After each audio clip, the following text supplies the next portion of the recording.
Assalamu alaikum, peace be upon you. My name is Irfan Rydhan and I'm your host for the Muslim Roundtable, the first television program in the United States to give you the in-depth analysis of current events, culture, religion, politics from the American Muslim point of view.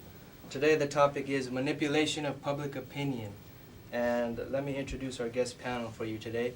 On my right is Sister Delores Lundie. Assalamu alaikum. Walaikum salam from the community grassroots activist. And on my left is Brother Dawan Muhammad. Walaikum salam, who is the Minister of Information for the All Muslim Islamic Communication Center in San Jose. On my far right is Brother Hager Asefaha. Walaikum salam, who is the Asian Continental Director for Universal News, Channel 15 in San Jose.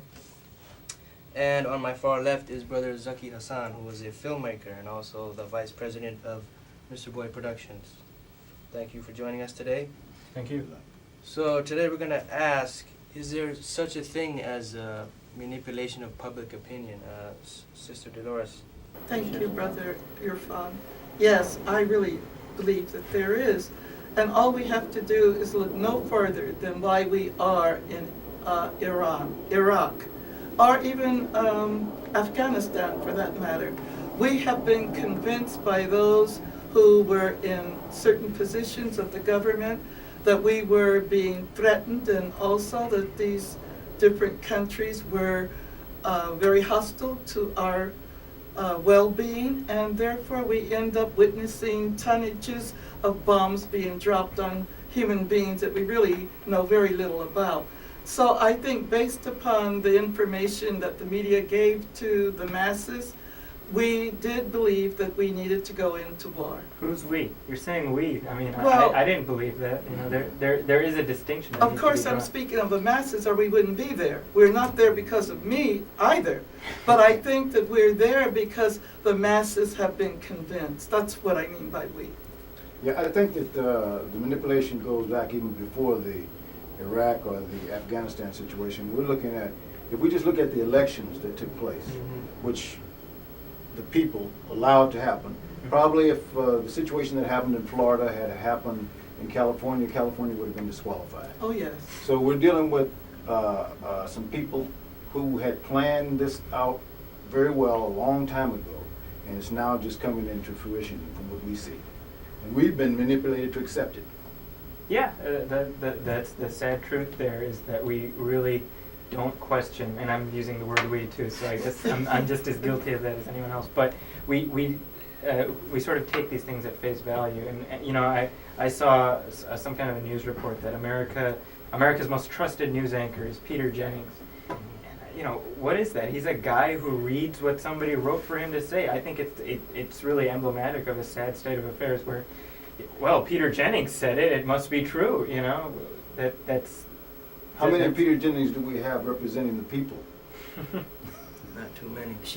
To jump on her point though about Iraq, I think it's important to note that for America to perpetuate, for it to carry out the atrocities it's perpetuating around the world, it definitely, and here in America, it definitely has to control the opinions and manufacture the consent of the people here in America. Otherwise, it would be the demonstrations that we saw would be a lot bigger, and for it to really do what it's doing around the world, it really has to control the media outlets in this country. And today you see that 4 media corporations own all of the TV that we see in mainstream media. Disney, Ted Turner, Fox, and GMC own all the TV that we see on in the mainstream media, and also it translates to radio and all the other.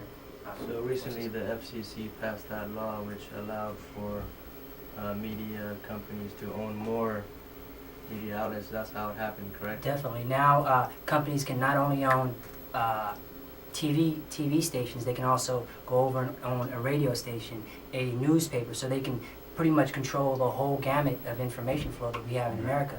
And they've passed it, and it's going to be in full effect now. So the government, in essence, through corporations, can basically control the information that the public gets, and influence and dictate how they will react to whatever policies that the government.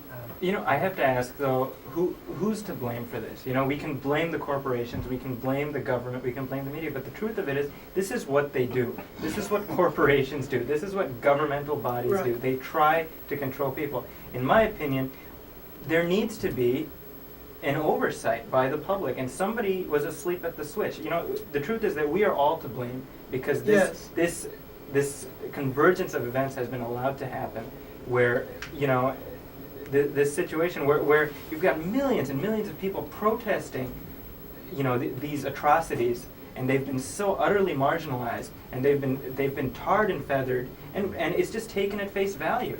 They're the loonies, they're the kooks, you know. Well, I think that you've really put your finger on a point, that the masses, and the very reason why, I believe anyway, the reason why there's misinformation and manipulation given for public opinion is because the masses do contain a lot of power and can influence which way the laws are going to be implemented, as well as any policies we might have, both abroad and as well as in this country. And I believe that people such as ourselves who come together to utilize intellect and to seek out and search the facts are a very significant part of why maybe some of the greed and all of these other agendas may not succeed. So how can we as Muslims change the situation, or how does it affect us? And what can we as Muslims living in this country do to solve this problem? Brother Dawan, you have any comments? Well, yeah, my answer to that is we've already got the information that's been passed down to us as far as what we're supposed to do. Now, the problem is we're not doing that. What are we supposed to do? We're supposed to follow the Prophet, sallallahu alaihi wasallam, which explains to us exactly how to go about separating truth and falsehood. And what the media does is they mix these two up and make it inviting. And we, as Muslims, have gotten ourselves caught up in this, and this is part of what you were saying. We have to realize that we're at fault for a lot of this.